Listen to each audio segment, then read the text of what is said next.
أصدرت بلدية كفر رمان اللبنانية قرارا يقضي بإخراج اللاجئين السوريين الذين ليس لهم كفيل لبناني من القرية خلال 15 يوما، وذلك ضمن إجراء جديد زاد من معاناة الآلاف من اللاجئين السوريين القاطنين لتلك البلدة. حول تفاصيل ذلك الإجراء معنا على الهاتف أو عفوا عبر سكايب مباشرة من لبنان الصحفي السوري عمار الشبلي. عمار، مساء الخير. مساء الخير. أهلا وسهلا فيك ببرنامج قولا واحدا. يعني قرارات جديدة بحق اللاجئين السوريين في لبنان، وهالمرة ببلدة كفر رمان اللبنانية. أطلعنا على تفاصيل هذا الإجراء، سبب صدوره بالبداية.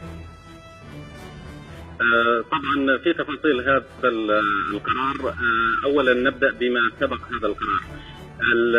ما سبق هذا القرار أن اللاجئين السوريين وجميع المواطنين السوريين المتواجدين هناك سواء كانوا عمال فلاحين أو حتى لاجئين عانوا الكثير من بوليس البلدية أو شرطة البلدية التي كانت تداهمهم في منازلهم وفي مساكنهم في أوقات متأخرة من الليل، بالإضافة إلى منعهم من التجوال. وهذا القرار سبقت كفر رمان كثير من القرى اللبنانية والبلدية اللبنانية في هذا القرار، ولكن بلدية كفر رمان هي البلدة الأولى والقرية الأولى التي تصدر مثل هذا القرار بإجلاء كافة السوريين من أراضي البلدة. طبعا القرار صدر بدايته قبل أن يصدر بشكل رسمي عن طريق بلغ السوريين عن طريق مآذن المساجد، حيث بلغت البلدية عبر بيان لها أذاعته عبر مكبرات الصوت بأن على المواطنين السوريين القاطنين في بلدة كفر رمان إخلاء المدينة بمدة أقصاها 15 يوما. يعني يعتبر قرار نافذ يعني وليس إشاعات، صحيح؟ تماما. ما جاء في البيان انه بعد التشاور مع البلديه واعضاء المجلس البلدي والمخاثير ورؤساء الاحزاب المتواجدين هناك ارتأوا ان يخرجوا جميع المواطنين السوريين، ويقال طبعا ويبرر هذا القرار بان السوريين سببوا ضغط للبنيه التحتيه، علما ان البلديه في وقت سابق اخذت من المواطنين السوريين عن كل عام منذ دخولهم الى لبنان. طبعا الدخول بين سوريا ولبنان بدأ يوثق على الحدود منذ عام 2007، فكل من دخل إلى لبنان حتى في عام 2007 تؤخذ منه رسوم على كل سنة $20 ثمن نفقات وإلى هنالك ما يسموها للبنية التحتية. تمام. أي أن المواطن السوري مثله مثل أي مؤسسة لبنانية ساهم في دفع الرسوم وتكاليف البنية التحتية. طيب عفوا، كما علمنا يعني منك أنه في آلاف العائلات السورية القاطنة في كفر رمان، ماذا سيحصل لهم؟ العائلات السورية القاطنين في كفر رمان طبعا يوجد حوالي 2500 شخص. لا توجد إحصائية رسمية، والبلدية أيضا لم تصدر إحصائية رسمية ربما لأنها لا تريد أن تسبب حرجا لنفسها.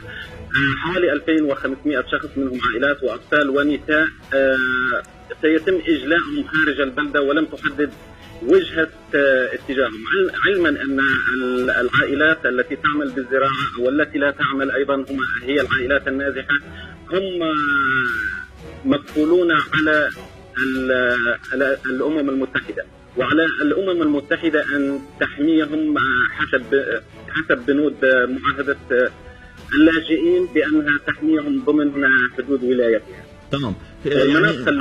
والمناطق اللبنانية التي تنشط فيها الجمعية العامة للأمم المتحدة والمؤسسات التابعة لها منها منظمة إغاثة اللاجئين تنشط على الأراضي اللبنانية بشكل وهمي وبشكل اسمي من خلال توزيع لوجهات وأنشطة للإعلام. تمام. يعني كنت بدي أسألك وحضرتك جاوبت نصف الجواب يمكن بجملتك الأخيرة، منظمات الأمم المتحدة ومنظمات حقوق الإنسان ما رأيها بهكذا قرارات؟